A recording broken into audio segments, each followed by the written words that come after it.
This episode is sponsored by Chehalem Winery, a winery in Newberg, Oregon that's known for their single vineyard Pinot Noirs and a progressive approach to white wines. This is Sunday School Wine Radio with special guest winemaker Meredith Bell.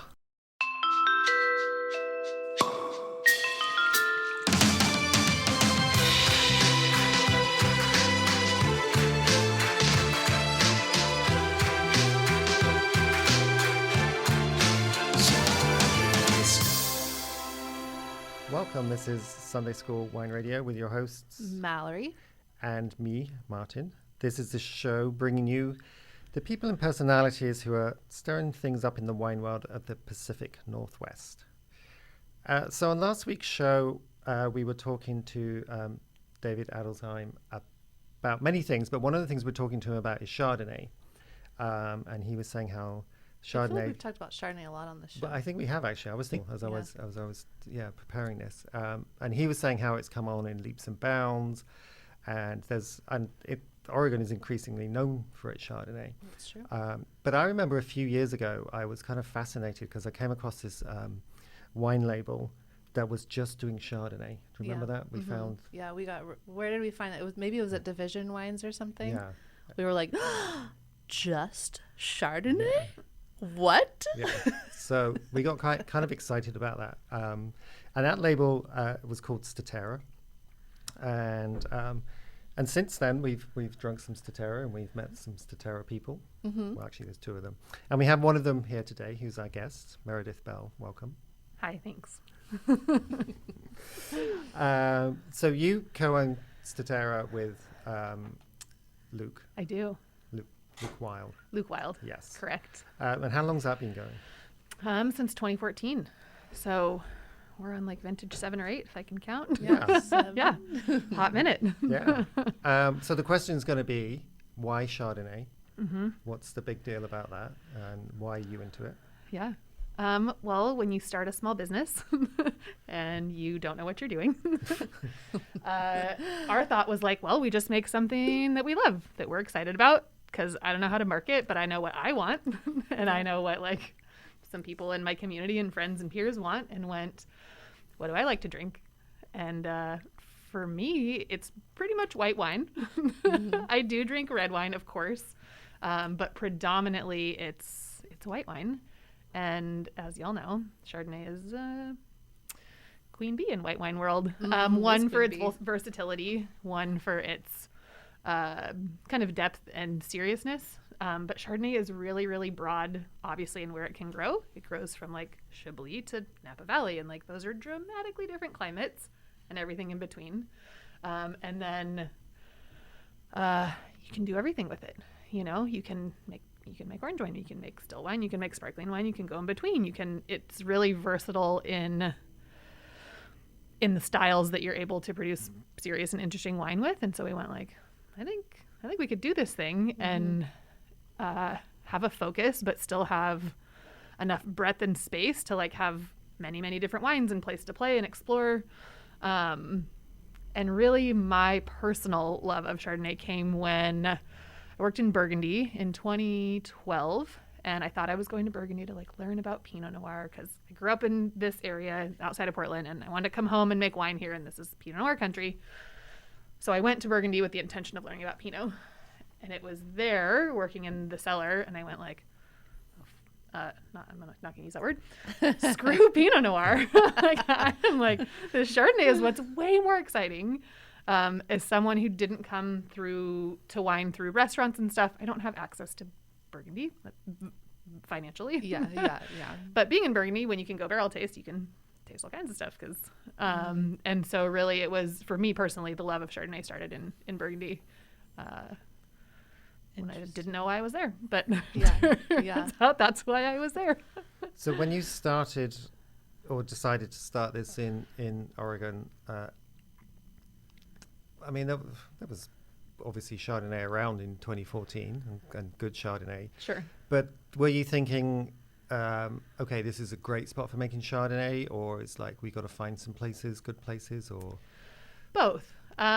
Saw the potential for really good Chardonnay here. 2014 is certainly when, and before 2014, people were starting to take Chardonnay a bit more seriously in the Valley. Like We weren't the beginning of that by any means, but it's even come leaps and bounds from where it was in 2014 in regards to like how serious people think Oregon Chardonnay is. You know, it's now considered just as serious as Oregon Pinot Noir for a lot of people.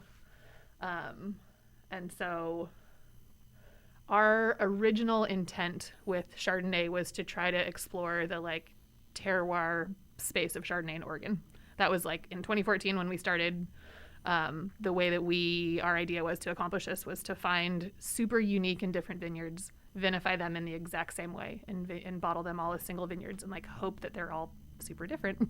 Yeah, just cross that's your fingers. what. Well, I mean, you know, Yeah, I've no, never done this before. I've Totally. never worked with these vineyards, so I don't know. But I'm like totally out of luck if they all taste the same, and I'm, you know, Yeah, totally. of course they didn't. Of course they're like dramatically different wines. But that was our first intention and exploration with Chardonnay here, was to explore the terroir of the Willamette Valley through the lens of Chardonnay. It has since morphed into, now we get to play on the winemaking side. And so now we get to go, what happens if we ferment it on skins or sparkle it or do both? Or we make a, you know, untopped up, intentionally oxidized Chardonnay, you know, kind of Jura style. And so now we're playing with what can we do as winemakers. And, you know, an orange wine is not about terroir. It can be, but it's more about the winemaking style is what's imparting most of the character in that wine. Do you still do the single vineyards? the single vineyards? We do, It's but made not in the as same way. We do, and the winemaking is pretty much the same on those wines. But the most we've done is 4 single vineyards in one season, and now we're down to like 1 or 2. And How it changes every year because that's what we can sell. The Oh, that's market loves interesting. orange wine and sparkling wine Yes, right that's now, and so interesting. that wine is really easy to sell. Okay. And so that's what we make They're more not of. like, yeah, that does Yeah. make sense too, because it's kind of like if possibly if people could be tasting the single vineyards like side by side, but if you're like, this is this vineyard and this is this vineyard Chardonnay, people are like, okay, Great. like, Yeah. Yeah. maybe they taste different, but like I don't know, like No. what And they that's taste like. cool in the context of like a tasting. Yeah. But a restaurant's not going to have 2 of your same single vineyard chards at the same price. Like, not a Yeah. chance. And so the consumer doesn't often have access to that whole story in that context. And I don't know, right now, like Yeah. orange wine and sparkling wine, Yeah. like just fly off the shelves regardless That's the of thing. what else is going on. And so Totally.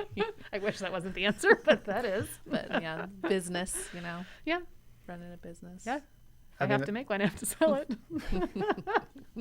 Details. It's funny. Sometimes we talk about business a lot on the show, and then sometimes it doesn't really come up at all. And it's Yeah. all just winemaking and farming and stuff. Yeah. I guess it depends who you're talking to and For sure.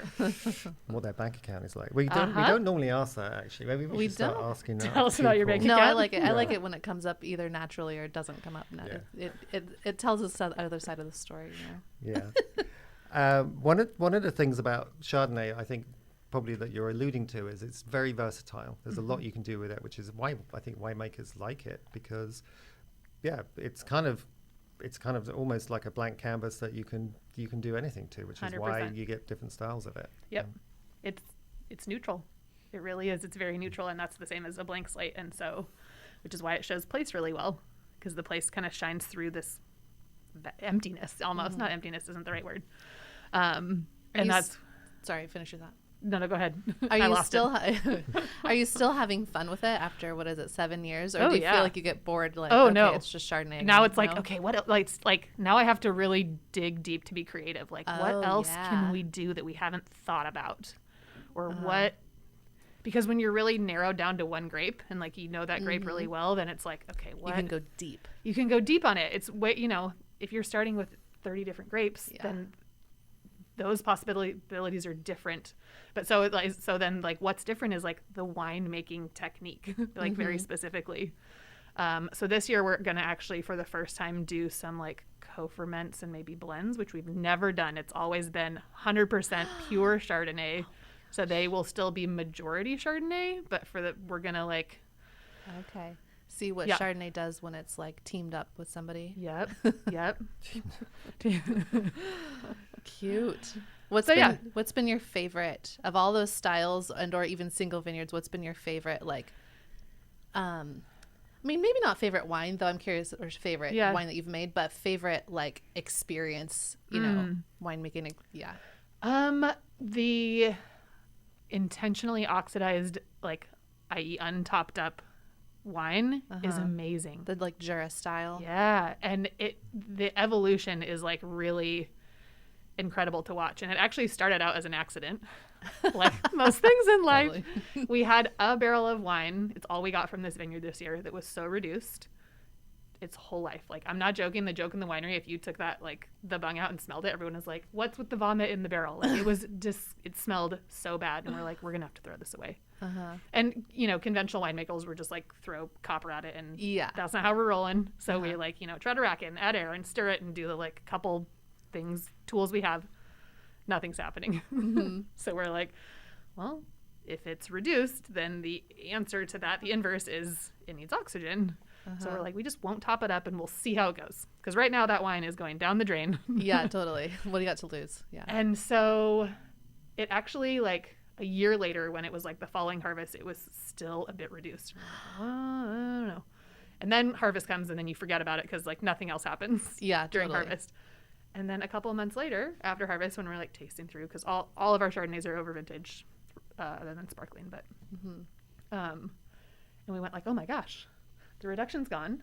Now it's a little oxidized, and this is like delicious and amazing and gorgeous. Oh my gosh. And now we just have to leave it alone, because now, like, let's see if it gets better. And so then, you know, you wait a month and taste it, and then, like, it keeps getting better. And then we bottled it without any sulfur, because, like, I want it to keep Keep oxidizing. evolving. And so now we're watching it in bottle, and it's just like, it keeps getting better. And when is that going to end? And how? So now we'll do Whoa. that wine intentionally, you know, like, Yeah. just. So once when it's- did you bottle it? This was a 2018 vintage, so we probably bottled it, like maybe 20 months after. So, you know, Okay. the summer of Gosh, 2019. I can't do. I needed like a Yeah, like yeah. schedule.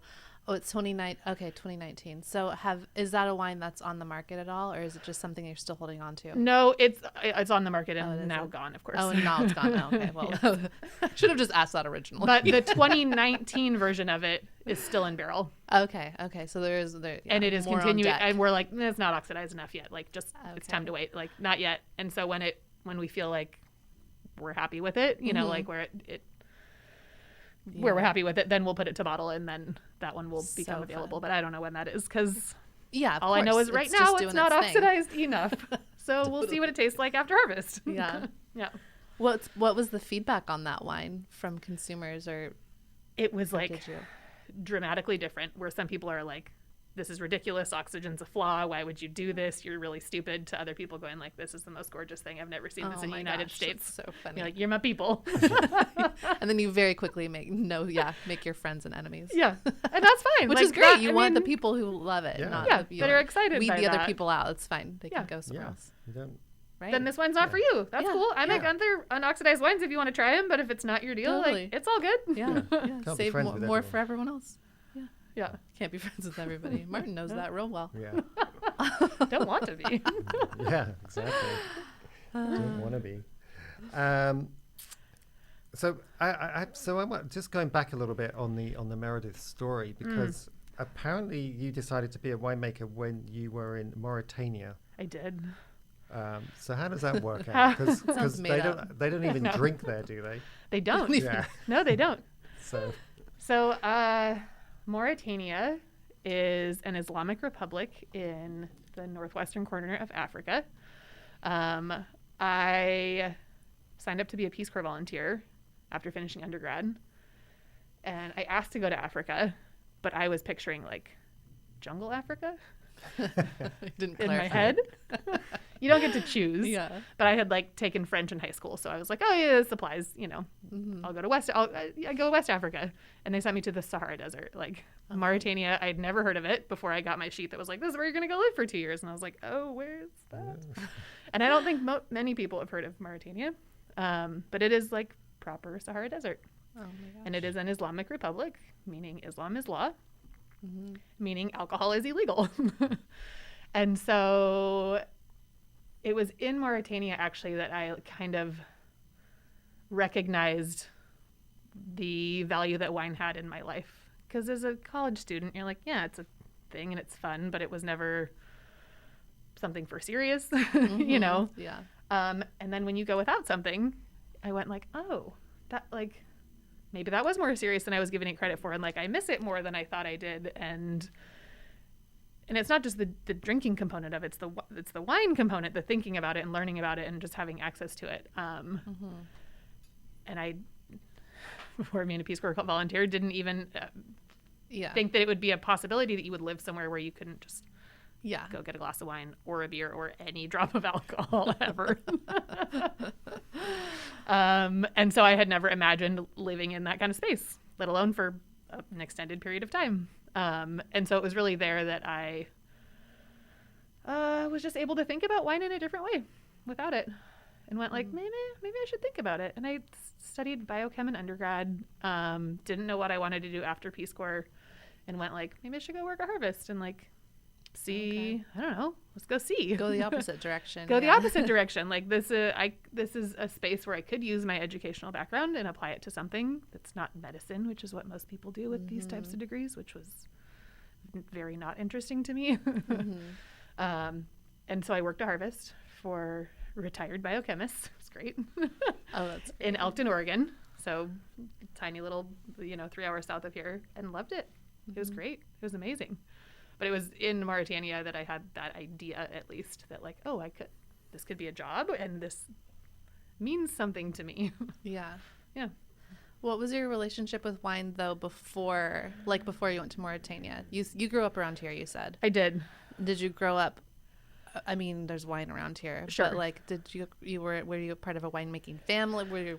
Was your family into it? What was your introduction to it? Yeah. I do not come from a winemaking family. Once in a while my parents had wine on the table, but I don't have any family in it. I do have an aunt and uncle who had a vineyard when I was a child out in Beaver Creek. Where's that? Beaver Creek is southeast of Portland. Okay. So suburbs, probably 30 minutes from here, but like rural suburbs. Yeah. You know where Oregon City is? Yeah. It's kind of like okay next to Oregon City. And it was actually through them that I met Bruce, who is the lovely man who planted and farms a vineyard that I now co-farm with him. Okay. Was through this connection through my aunt and uncle. So, they had it was like a little 3-acre vineyard. They used to sell their grapes to Edgefield. And so I had some exposure as a kid, but it was never anything meaningful at the time. Yeah, it was totally. like the aunt and uncle who Yeah. made everything on the table at Thanksgiving. Like the turkey was from their turkey and the wine was from their grapes and the apple pies were from their apples. That's and adorable. and it was they're that aunt and uncle. I don't know how many people have one of those, but so it was just like another one of their things. Like, oh yeah, they make all their things, Yeah. including their grapes for their wine. Totally. That's cute. Yeah. Okay. But yeah, no formal wine in my background. We're going to be right back to the conversation after this. So we're sponsored by Chehalen Wines, and we recently went down there to visit them, and we got shown around by a guy called Dave Rice, and Dave is the director of hospitality, and he's the chap that will most likely host you if you book a tasting and a vineyard tour. And Dave is great because he can tell you all about the wines, obviously, and he will show you around the vineyard and tell you about that, right down to the trellising system if you're interested in that. And he can name all the plants along the route and all that kind of thing. But the thing that we found was the best was Dave had a recipe. He could pull out a homemade recipe for any of the wines that he had there that we were tasting. I think my favorite was the Corral Creek Pinot Noir with salmon. And specifically, you have to use Lundberg wild rice, which go with the salmon, and his marinade, which I hope he doesn't mind us sharing this, but it's equal parts bourbon, canola oil, and soy sauce to prepare simply on the grill, salt and pepper. Bonus if you can age the Pinot Noir for a couple years. And what was your favorite? The one I'm intrigued by is with the rosé. That's diced sardines and ripe avocado on Melba toast with a sprinkle of lemon zest and, as Dave puts it, a bit of Jacobson's flake salt on the top. Sounds delicious. So to book a tour with Dave, go to chehalenwines.com and make sure you ask about the recipes for whatever wine it is you're drinking, as I'm sure he's going to have a good one. Welcome back. We're talking to Meredith Bell of Statera Cellars. And actually, even though I just said Statera Cellars, but I'm going to ask you about your other Yeah, wine label, which is called Est, it is. EST, Yes. which means East. East. Even Yeah. though, so why didn't you just spell it East? That's a good question. Well, so to me, it also references estate. An estate vineyard would be a vineyard that you own and farm, and this is a vineyard that I co-farm. Yeah. And so it's just kind of like a nod to estate, which East is not. But it is in the eastern part of the Willamette Valley. It's actually in Oregon City, so not too far outside of Portland. And it's 4 acres, I believe. It is. And It's- you made a reference to the guy who was Bruce. farming it, Bruce. Bruce, yeah. What's the story there with Bruce? Bruce is one of my best friends and like one of the loveliest people ever. He planted this vineyard in 1982. He is originally from Chicago, and he ended up here because his wife taught at the Clackamas Community College, which is just down the road from where his vineyard is. And he knew that he wanted to farm. And I don't know if it was through a class or just through networking, but was told like, oh, the most profitable thing you can farm around here is wine grapes. And so he doesn't give a shit about wine or wine grapes, but he just wanted to farm. And so that was like what he did. So he planted this vineyard. He built the house that he lives in. It's a solar home. He's a really energy conscious human, environmentally conscious human. And that's actually how he met my aunt and uncle who had the little vineyard. They met at the community college learning how to build solar homes in the late 70s, early 80s, and became friends. And then they both had solar homes and little vineyards out there in like Sounds magical. rural. Yeah. And so Bruce does not have children to pass this lovely vineyard on to. So the vineyard is 4 acres. The property is 11. And so there's the house. Half of it is just a forested area that Bruce has planted most of these trees, then thinned them out. It looks like an old growth forest by design. And then a small orchard and a garden. So it's this whole property, and it's what he's done his whole life. And he is 79 now. And so a couple years ago, he went like, I got to figure out what I'm going to do when I can't or don't want to do this anymore. And my aunt was like, I got somebody that I want to introduce you to. Oh, fun. Because at the beginning of my wine career, actually after working in Burgundy, felt really inspired by the like vigneron model where you both farm grapes and make the wine from the grapes you farm. Didn't know how or if I would be able to manage that without family in the industry or without money behind me or anything. But, you know, you put intentions out and you talk to your family and your friends, and I got really, really, really lucky. And so I have been essentially co-farming, and i.e. Bruce is teaching me how he farms this property for the past 6 years now. And then I will end up farming it in the long term. Which is pretty cool. So you're learning about the farming techniques that he uses and the grapes and Exactly. And just that piece of land. for everything else on the land as well. Yep. What grapes are there? It's mostly Pinot Noir, and there is now a row and a half of Sauvignon Blanc. Nice. It's mostly Pinot. Yeah. And what else is on the property? You've got 11 acres. So like I said, about half is this forested area. And then there's an orchard with apples and peaches and plums and cherries and nectarines, and I'm sure I'm forgetting some. You know, three different types of pears, fruits.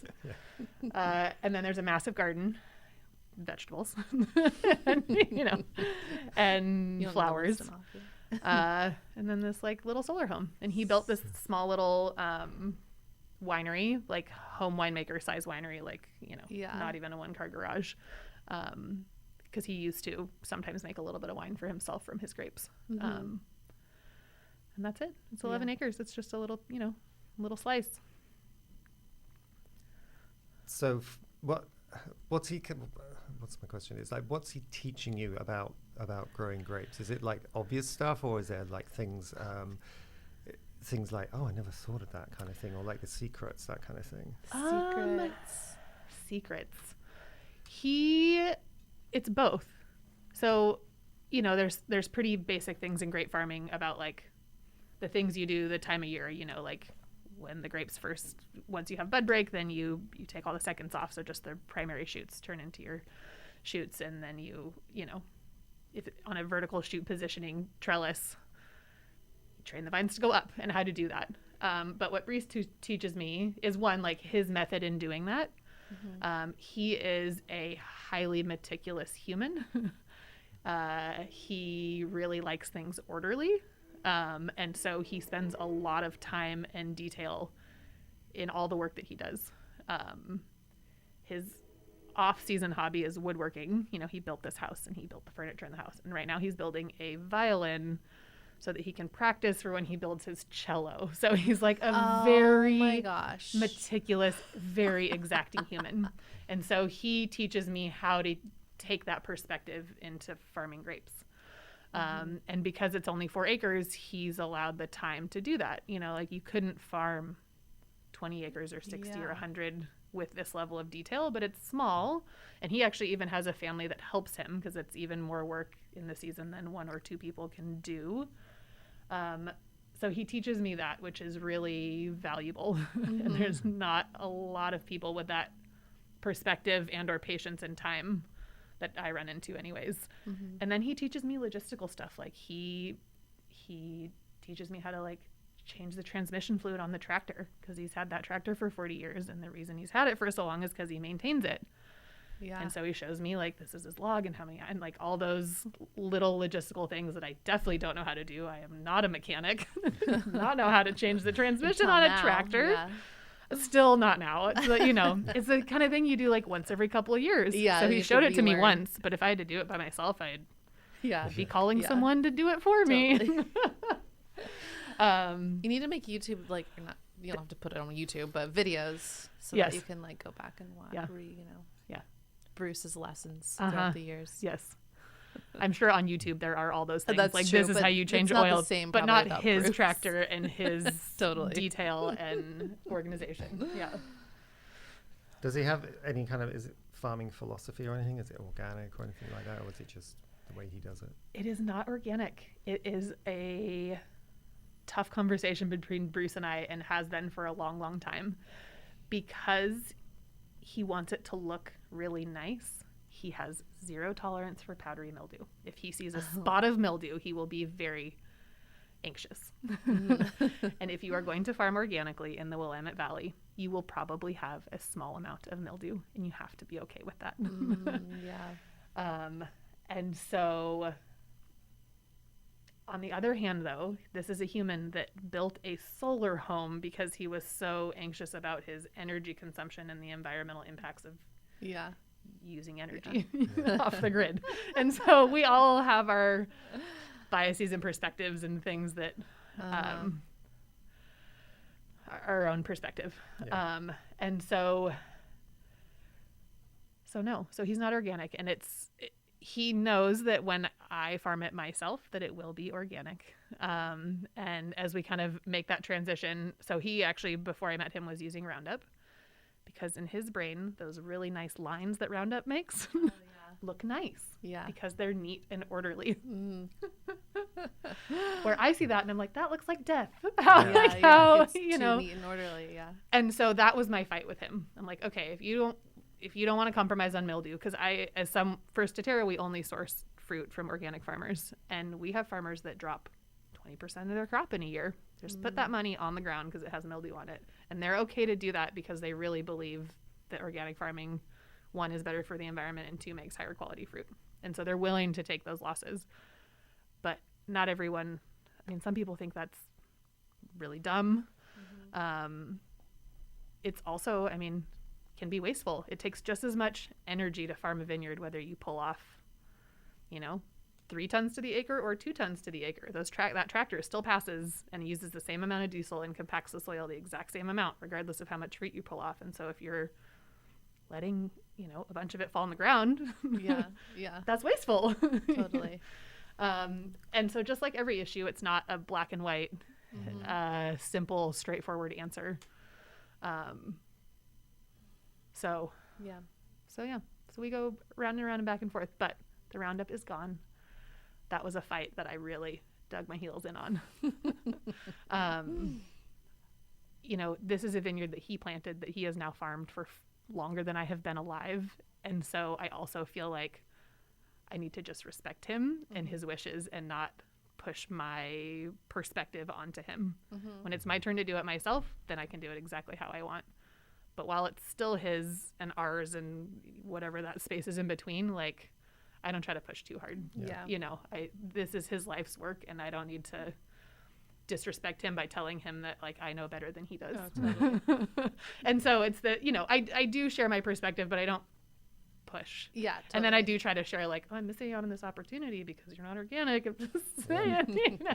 Because I do miss out on because I'm in the natural wine world, and there are a lot of people. I mean, I have distributors that are like, I don't want anything that's not organic, and there's wine shops that are like, I don't want anything, and so I am well aware of this.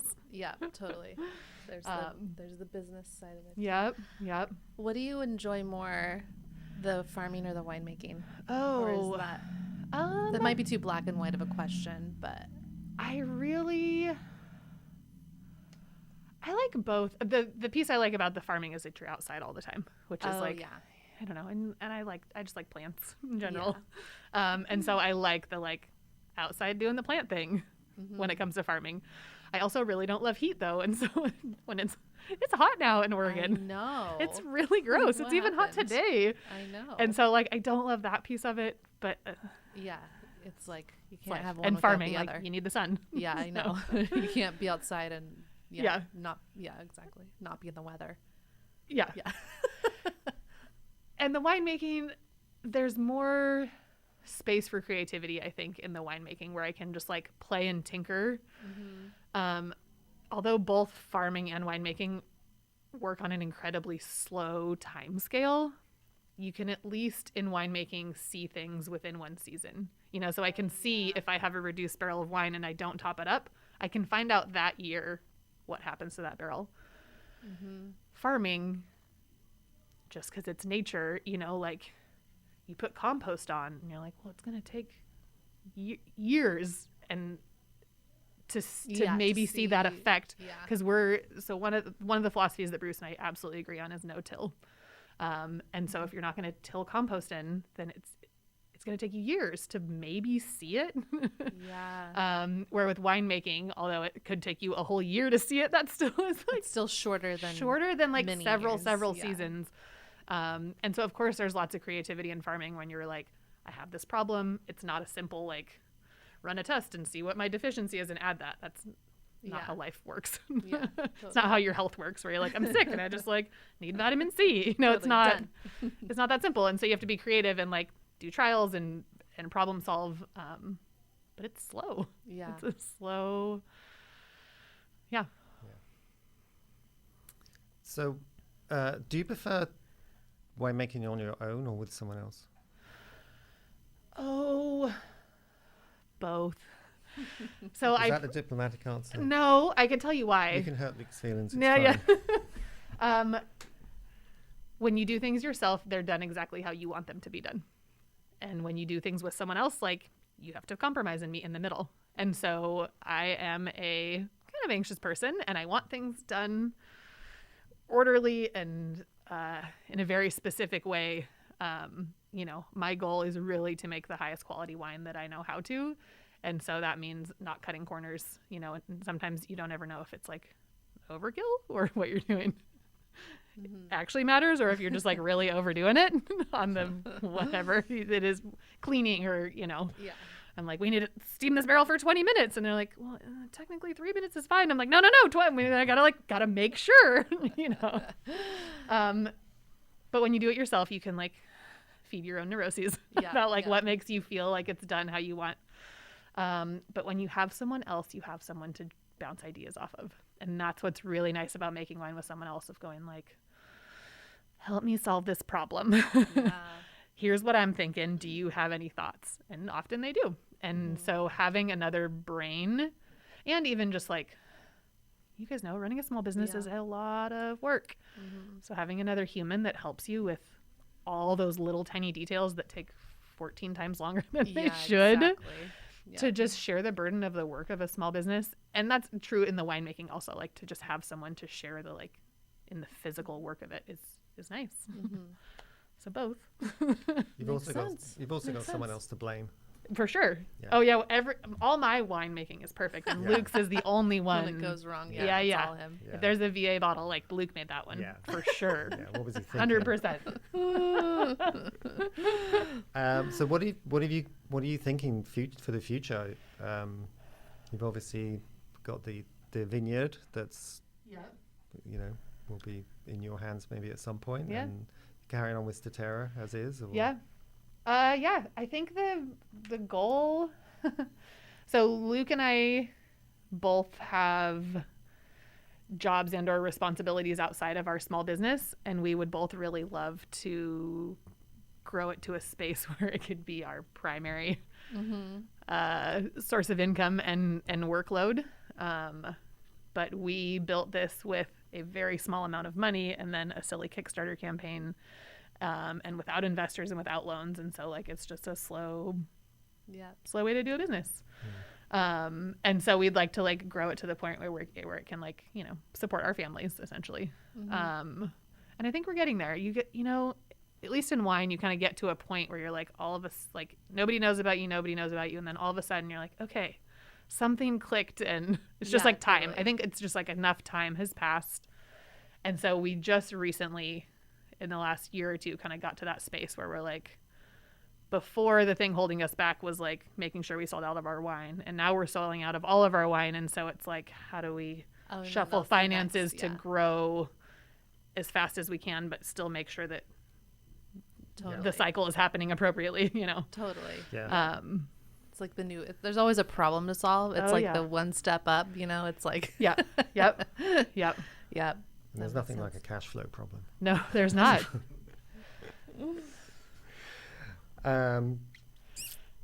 Well, I have one last question for you. Yes.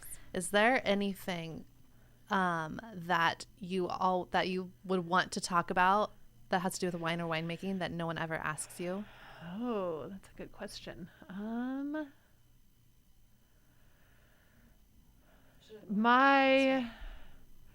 So more recently, this has been happening, the conversation, especially in natural wine, rather than talking about sulfur and organic farming and talking about like the human component and how the humans that farm all of our vineyards and or work in other various places in our industry are treated, and how, and I didn't create this. This is, I didn't create this conversation by any means. I'm just like jumping on board going like, oh, we're like, why haven't we been talking about this? And it's starting, it's moving slower than I wish it would. But yeah, I think especially in the context of natural wine, talking about like the importance of treating the humans fairly that make it all possible. And for me and Luke, when we talk about this, unfortunately what happens is like we get going down this cycle, and then we're like, I have more questions than answers, and I don't know how to solve this problem. Like even just the basic, like, what's a fair living wage? Yeah. How do you calculate that? How do you decide what that is?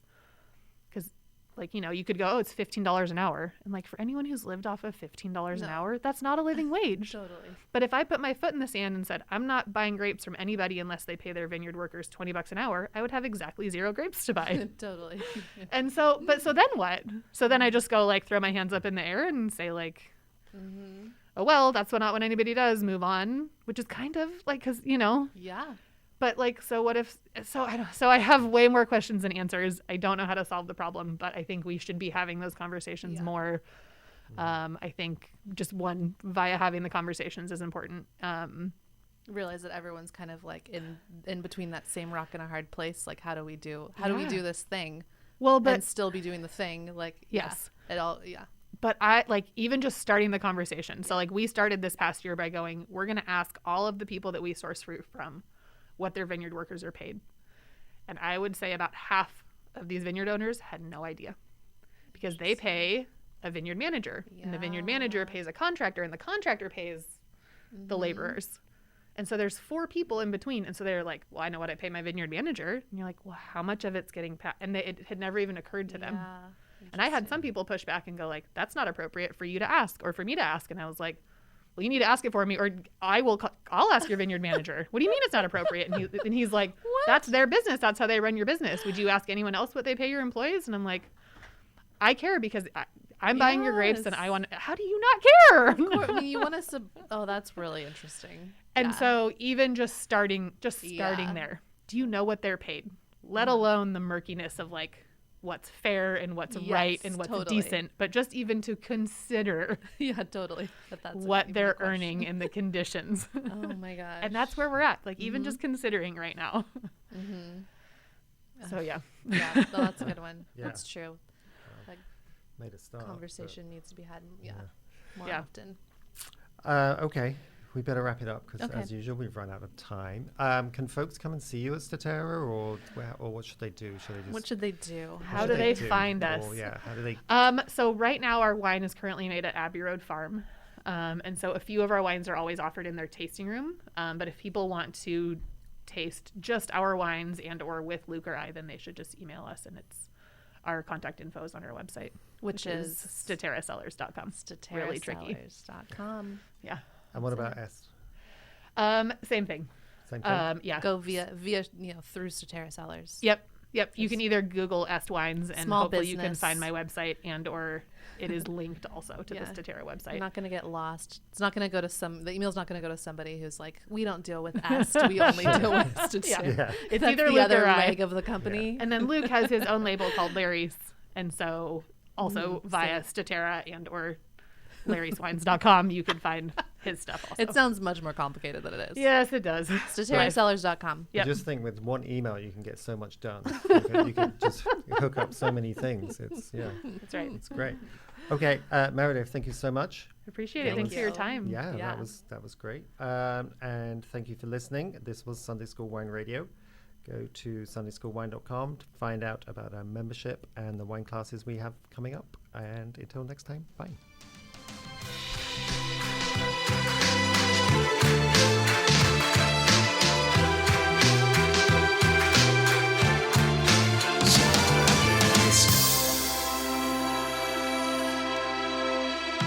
This episode is sponsored by Chehalem Winery, a winery in Newberg, Oregon that's known for their single vineyard Pinot Noirs and a progressive approach to white wines.